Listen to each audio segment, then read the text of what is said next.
Good morning, good afternoon, good evening. Welcome back after your break.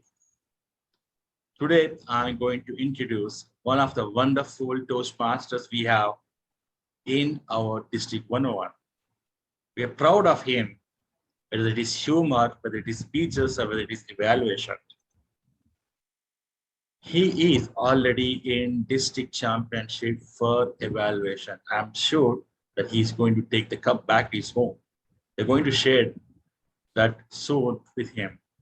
But now today, he's here to share with us how to do better in our vocal variety, whether it's your speeches or whether the way that you interact in daily life and the importance of it in the communication that we have. Let me invite our beloved DTM Declan to the virtual lecture. Over to you, sir. I could not believe my misfortune 20 minutes ago when I saw Shoba Rao on this call.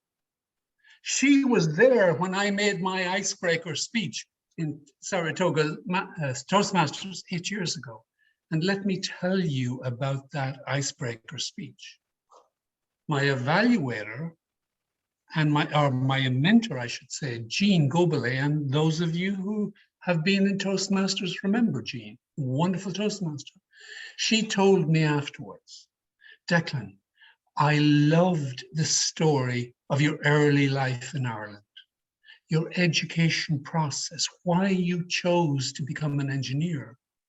I loved your story about moving to the US to make the lives of your children better. But let me tell you something, she said. You speak in such a monotone. You elevate monotone to an art form, she said to me. And I couldn't wait for the 4 to 6 minutes to pass to check if you had a pulse. Were you breathing? I'm an engineer. I listened to her tell me that the way we say things is important. And I said, Jean, you're off the reservation. The only thing that matters is content, the words we speak. But Jean said, go research it. It's the way you say things that can be sometimes more impactful. She talked about the nonverbal elements of communication being 60 to 70%. It was at that particular point I thought she was insane, certifiably. And then I researched it, and the experts confirmed her view. So I said, let me research it. Let me find out what vocal variety and body language and all this movement stuff is about. In 8 years, ladies and gentlemen, the single biggest change that I have made in my communication styles has been vocal variety. It has permeated everything I do. This style of communication of using more vocal variety is not just evident in Toastmasters, it's in my daily life. A few years ago, my adult children said, Dad, what happened to you in Toastmasters? You sound totally different. So let me then tell you about my journey, and hopefully you'll get some benefit out of it, my journey in understanding vocal variety. So first of all, how shall I start here? Let me try and share my screen, if I may. And there's only one slide I want to use, and hopefully you can see that. Let me go.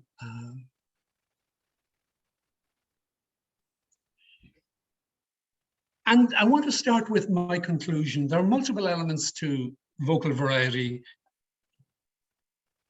but the bottom line for me is that they don't make sense when you use them separately. They only make sense when you use them in a balanced way across your speaking experience. And let me try and explain that to you. Here are the elements that I have focused on in my life around vocal variety: volume, rate, pitch, and tone. And I'll take you through them. But they don't make sense individually, they only make sense together. That's my key point, actually. And why are these important? And to me, you know, we can convey things like energy, you know, create interest, convey enthusiasm, you know, infuse passion in what we speak about, convey emotion or speak emotionally through vocal variety. And what it essentially does, in my opinion, it grabs the attention of the audience and holds that. And if any of you have made a keynote speech lasting 18 to 22 minutes, and if you can hold the audience attention for 22 minutes, you have to have used vocal variety, in my humble opinion. So let's go through that. And I want to I'll talk about them individually, because when I discovered this and when I started to use it, it was relatively easy for me to acquire these skills. When I tried to teach them, I was an abysmal failure, because it's very hard to get this across, particularly to people for whom English is a second language. That's my experience. So let me talk about that. So let's talk about them individually, and then I want to talk about integrating. Volume. Simply speak more loudly or speak more quietly. Raghu and I were chatting beforehand about sometimes an evaluation gives you a message. And my point is, Raghu, that you do not always listen to the evaluator, because sometimes the evaluation and the message has to make sense to you. And if it makes sense to you, you'll absorb it. So what I did there was I used volume for emphasis and forcefulness.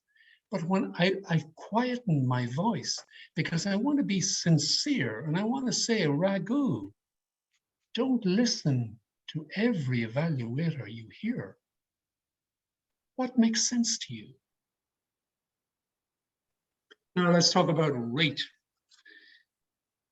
Rate is very similar, or has similar benefits. When you talk fast, it can convey energy too. It can be very effective in telling an audience what's important.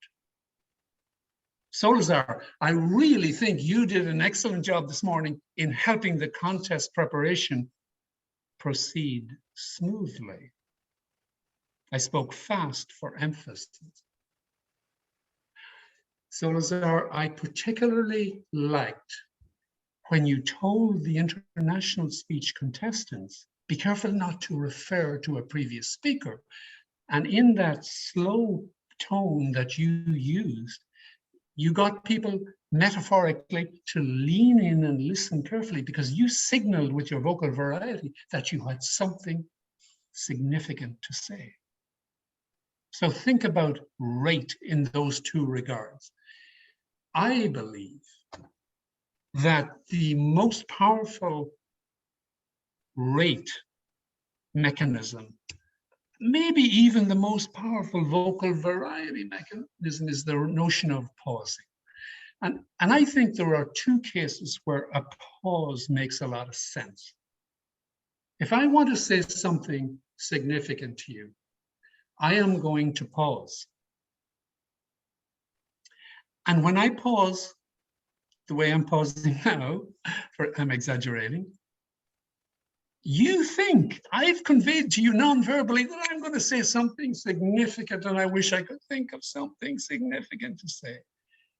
But nonetheless, I'm encouraging you to lean in and listen to what I'm saying. When I pause before I say something, when I pause after I say something, I'm signaling to you non-verbally that I've just said something that I think is significant, and perhaps you should listen to that. And I'm allowing you a little bit of time, a second or two, to absorb it. That's the power of pause. That has two purposes: that you lean in and that you absorb. Pitch for me is arguably the most difficult one, because I'm not a singer. I can't get that high of elevation. And there's one story in my life that helps me explain to audiences what pitch is about. Have any of you ever had your teenage children get a ticket for speeding? I ask you. I recall a time when my son, who was a soccer player, was speeding home and he got caught in a trap that I had advised him of. And when he came home, he says, "Hey, Dad, I got a ticket," very nonchalantly, as he would tell me. And I would say, "What were you thinking? You know the cop was waiting on that corner." So I'm elevating the pitch. Think of it as moving up an octave. Again, for excitement, for enthusiasm. My son then replied to me in a very low pitch, "Dad, it is what it is." So think about pitch again for that level of conveying those messages. Tone, I think, is a wonderful thing. Tone can be formal, informal, you can be serious, you can be funny, you can be cheerful, you can be sarcastic, you can be sad. I like formal tones when I'm talking in the business environment. The reason our technology, I believe, is differentiated is because, whatever I want to say, I'm informal. I will say, "Shoba, it was really great having you as my evaluator back in my early stage because you helped me a lot. I'm having a conversation with Shoba. I can be serious, I can be comic, I can be sarcastic. Well, I think President Trump has been the most influential person in my entire life. If you have not picked up a measure of sarcasm there, please think about it. And I do not mean to start a partisan debate here, but you can convey these feelings with these vocal rights, these vocal mechanisms. Now, the experts will talk to you about rhythm and timbre and cadence. For me, these four elements of vocal variety give you 90 to 95% of what you need to know. I suggest we focus on those, and that's what I have done. Now, the one thing I want to say here is, and it was a breakthrough for me at the time, and it may be obvious to people, but if the benefit is when we integrate all of these things together, how do we learn them? So let me first of all show you an integrated, or give you an integrated example. And this was the beginnings of a speech that I talked about years ago, which was a very meaningful, deep, emotional speech. For me, it was about domestic violence and the violence that I was subjected to as a child and its impact on me. And I started out the speech like this. Imagine climbing into a ring to fight Mike Tyson when he was at his prime. Imagine if your very life depended upon the outcome of that fight. Those two sentences incorporate all of those elements. But how do we learn them? And I discovered that the way to learn them is to practice them individually first. I really would love to convey, if there's one message to you that I think is valuable, it is that. Practice those messages, practice those techniques individually. So work the volume, work the rate, work the pitch, work the tone, so you become familiar with them. Then start to bake them into your speeches. Talk to the mirror, talk to the computer screen when there's nobody on the other side. Find out what you're comfortable with. What I found, because I had such a low level of vocal variety at the beginning of my journey, I was able to expand that comfort zone until it changed the way I communicated in my personal life. Now, that's my message. Now, what I want to do is anybody watching the timing? I forgot to turn on the time. I think I've got about 7 or 8 minutes left.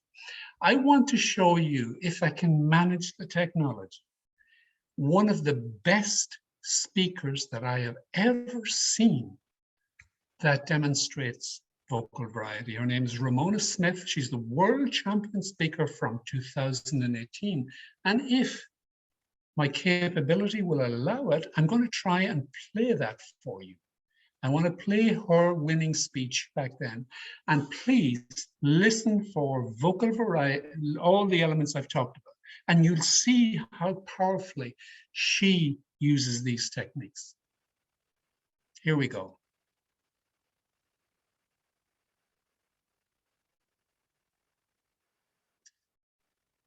All right, I've shared my sound. If you can't hear this, I'm going to say Solazar because you're on my screen. Raise your hand if you can't hear the sound. Here is Ramona Smith giving you a demonstration of the best vocal variety. Ramona J. Smith, still standing, Ramona J. Smith.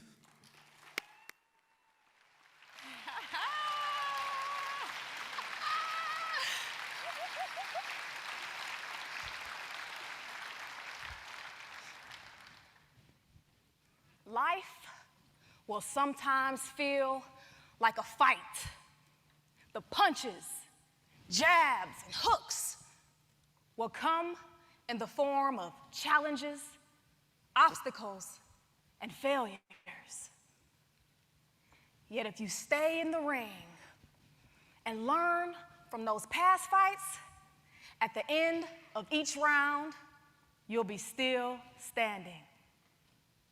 Mr. Contest Chair, fellow fighters, can you think of a time when life tried to knock you down? Who was your toughest opponent? Most often, our most challenging opponent is ourselves. Round 1, college. I dropped out of college not 1, not 2, not 3, but 4 times. I told myself, college isn't for me, and I would never go back. Volume. I dropped out of college not 1, not twice, not 3, but 4 times. I told myself that college was not for me. I would never go back. Volume, high and low.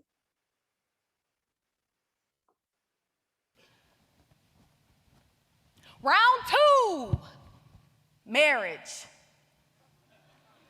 I married my soulmate, the love of my life, my best friend. He was fine too. We were married for 8 long, beautiful, amazing months. You heard right. That's a great example of rate. We were married for 8 long, beautiful, amazing months. And she injected humor with that notion. So great example of rate. Months, not years. It was like immediately after we said I do, the heavyweight champion came in and delivered an electrifying knockout blow to our vows. Boom! Divorced. Round 3, speaking. In 2015, I competed for the first time in the International Speech Contest. I won at the club level, I won at the area level, I won at the division level, then the district level was on the way, I was on the road, I was on fire, I was unstoppable. I lost. There's nothing I need to say about that. That's a tutorial. I was crushed. After going 3 rounds and taking hit after hit, I was ready to throw in the towel. I was down for the count. 6, 7, 8.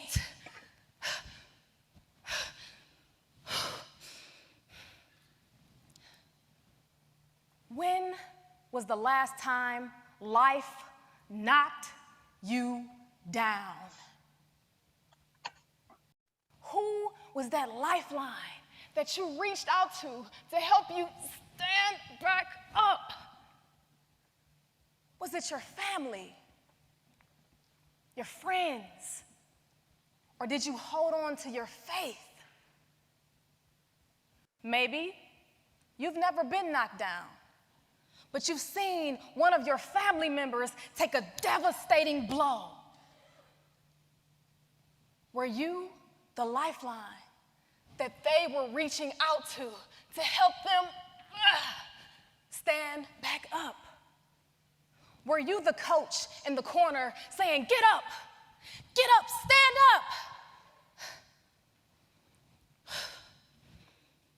As I gathered all the strength within myself to pick myself back up, stand,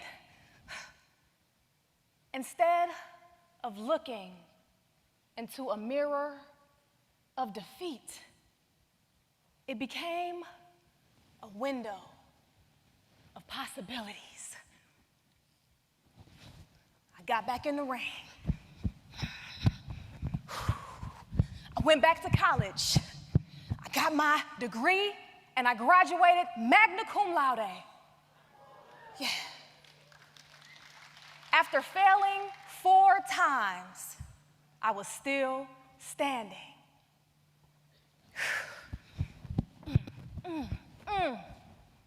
After my loss at the district level,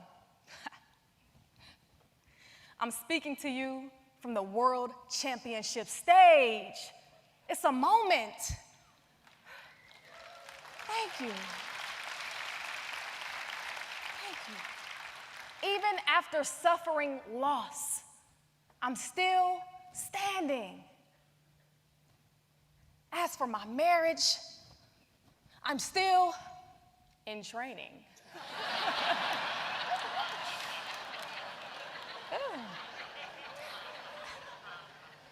I have not yet found Mr. Right, but this is an international convention.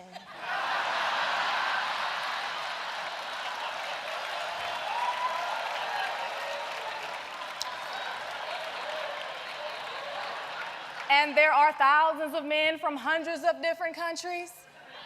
So single Toastmasters, even after my divorce, I'm still standing. My challenge to you is to stay in the ring, whether you're a fighter or a coach. If you're on the side of the ring coaching, or if you're in that ring throwing those jabs and those hooks, when that final bell rings, ding, ding, ding, the fighters and the coaches will raise their hands in victory singing, I'm still standing, yeah, yeah, yeah. We're still standing. Very nice. Stay in that ring. And even after you take a few hits, use what you learned from those previous fights, and at the end of each round, you'll remain still standing. Mr. Contest Chair. When I think of that speech, wonderful content, wonderful vocal variety, wonderful movement, and it's the way she brought it all together that makes it, to my mind, one of the most compelling speeches that I've ever heard. It's on YouTube, Ramona Smith, 2018 champion. If you want to look at and review the vocal variety techniques we've talked about, just look at that video. I think I'm out of time, Raghu. We may have time for Q&A, but you can be the judge of that. We started a little bit late, I know that. you, Declan, for the session. Now I open up for question and answer session. We have about 5 to 8 minutes. Please feel free to ask questions. What did you say was the name, Declan, of the video? The video is Ramona Smith, R-A-M-O-N-A, Ramona Smith. It's on YouTube. I'll share the link. Thank you. Oh, thank you so much, Raghu. Any question, feel free to ask Declan. I have a question. Declan, as a newcomer, or let's put it this way, I want to use volume, vocal variety, and I want to use it everywhere I get a chance. I know it's possible at home. Can I do that at work? Can I just want to use it wherever possible. So just wondering, I don't want to look dramatic, but at the same time, I want to look myself. So give me some tips. So here's my tip that I have applied for years. In Toastmasters, push your vocal variety, your volume in this case, Jaymol, to the limit where you think your colleagues will think you've gone off the rails. But what you'll find in that exercise, Jaymol, is you'll get to a level where you are much more comfortable using volume than you were before, actually. And in the speeches that you make and in the feedback that you give, people will say, hey, Jaymol, you were a little bit strident. Your vocal variety might have been a little bit more, too inorganic. Tone it down or whatever. They'll tell you, and you'll get more comfortable. Now, so what do you do with that in the business world? What I do, Jaymol, is I scale it back just a little bit because I know I push it too much in Toastmasters. So scale it back, but be more demonstrative. You can say, for instance, I'm talking to investors. I'm going to take a business trip next week. I'm going to talk to investors. And I'm going to say, here's the team that created this technology. Here's the ideation that we had at the beginning. Here are all the partners in the ecosystem that helped us get along, achieve what we've achieved. And potential investor, here's where you can help us take the next step of our journey. Right? So I scale it down a little bit because I can't do what I do in Toastmasters in the real world. So that practice, get comfortable, scale it down. I like that. Stretch it here in Toastmasters Yes. so that, you have that stretched muscle, and then now you can use it at work. And in elegantly. that, Jaymol, you'll have the confidence to know when you're at the boundary, when you're maybe just pushing it a little bit too much. And I think it'll give you the confidence actually to scale it back within something that's acceptable in the business world. And I guarantee you that what you're doing in the business world will look very different than what you did 6 months earlier. Thank you, Jaymol. Anybody else who has questions?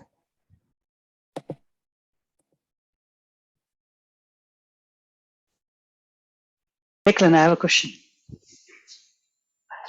Declan, I'm training myself to be a better evaluator for vocal variety. When I'm just evaluating the vocal variety, how do you suggest, what should I do to make myself better when I'm evaluating just the vocal variety and giving an evaluation based upon that?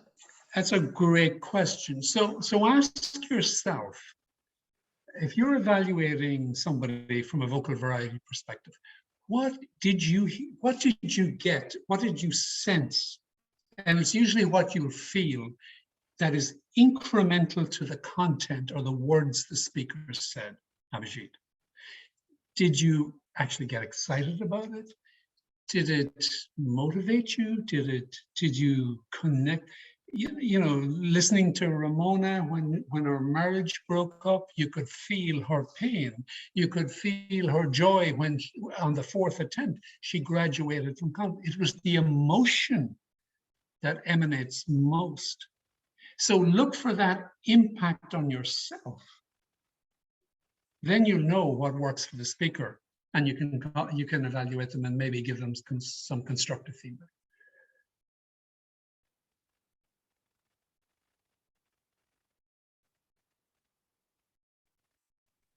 Any other questions? I mean, you know, if I'd have known this crowd was going to be so easy and Solazar wasn't going to put me under pressure, I would have signed up for this 6 months ago.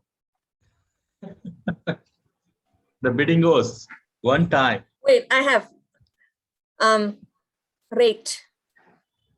When I hear a different accent, say it's from a different country, the speech just goes, it just flies over my head.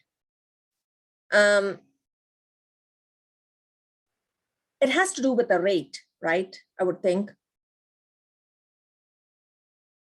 Is there like a rate per minute? I was wondering, is there some kind of a measurement? Or sometimes when I speak, I've heard, hey, that is too slow. So I was wondering, how do you gauge what the rate should be when we are speaking to an audience?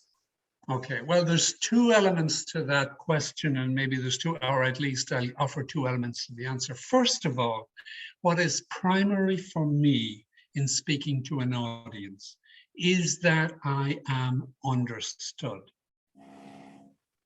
When I came to this country 28 years ago, Jaymol, people in Ireland we speak a lot faster than I'm speaking right now. And what I found when I came here first is that people were really struggling to understand me.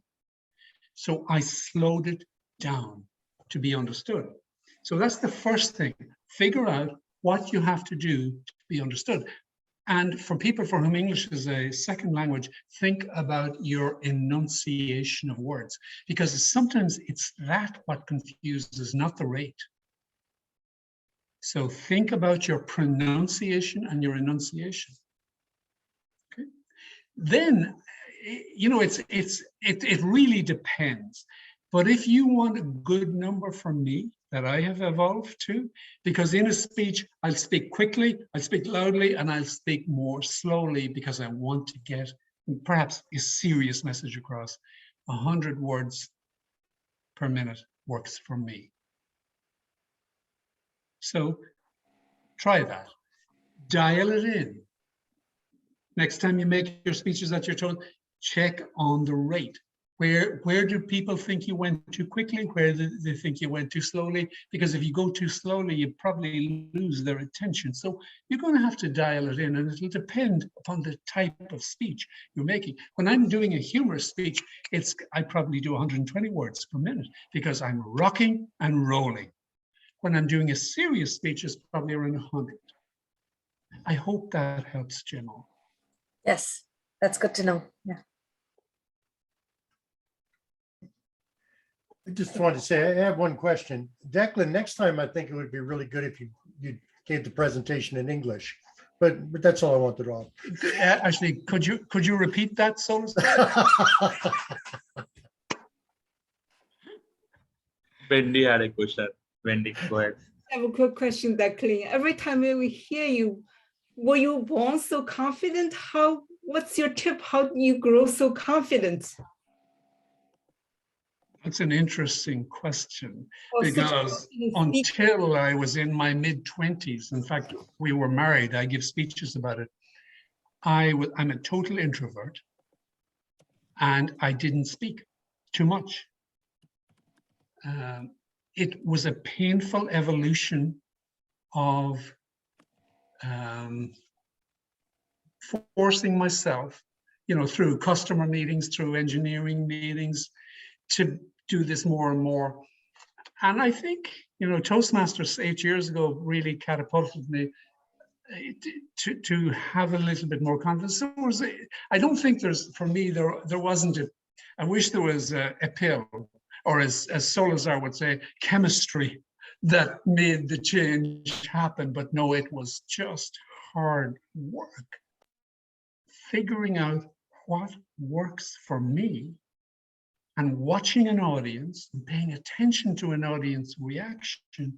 Was I getting through what was working? And sometimes some things don't work. And over time, once I know what works, Wendy, it gives me confidence. And I want to go back to what I told Jaymol. Toastmasters, I practiced it. I got my comfort zone mapped out, actually, in a safe environment, which is Toastmasters. Practiced it, watched people smile, watched people like Solazar say, what did he just say? And I developed the confidence to, and and eventually where you get to is you trust yourself. That's the magic of it. You trust your own voice. You trust that you've done the work. You've figured out how to create content, get a message across to investors, get a message across to customers or to fellow Toastmasters. It's a skill. You do the work. Nothing magical. Nothing. It's not God-given. It's not innate. You just can do it if you work at it. Hopefully that makes sense. Great question. I had a question about pause. Can you repeat that one more time? There are times you pause before and there are times you would pause after. And I was wondering, how long is the pause? Okay, so usually a couple of seconds. So let me tell you about the time that, so I'm going to tell you about why nonverbal communication has been so impactful for me. So I'm going to pause before I say, Jaymol, nonverbal communication techniques have absolutely transformed the way I communicate. There is no relationship to the way I talk to people now than what I did 25 years ago. So I've paused, hopefully, I paused beforehand to signal I'm trying to tell you something that matters to me, and hopefully, if I'm fortunate, it'll matter to you. Then I pause afterwards to allow you to absorb the impact or absorb the message. Does that make sense? Yes, yeah. A double pause before and after. And I think of it, I'm going to use that, who was it? It was the Facebook lady, Charlotte Sandberg. Lean in.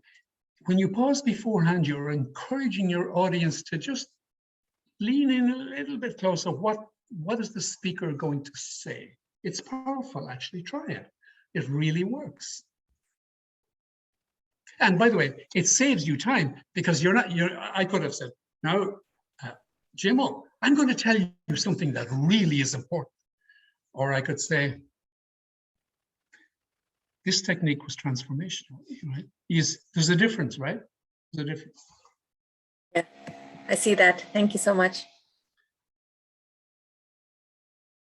Very much, Jaymol, for the question, and Declan, thank you for being so patient and answering all our questions today and for the session today as well. I want to thank you with this token of appreciation for you. And I'll share this with all of you to keep it. Thank you very much. I want to show this to my grandchildren because I need to win some credibility with my 6-year-old and my 2-year-old grandsons. Thank you. Thank you very much, Declan, once again. I will stop recording now, and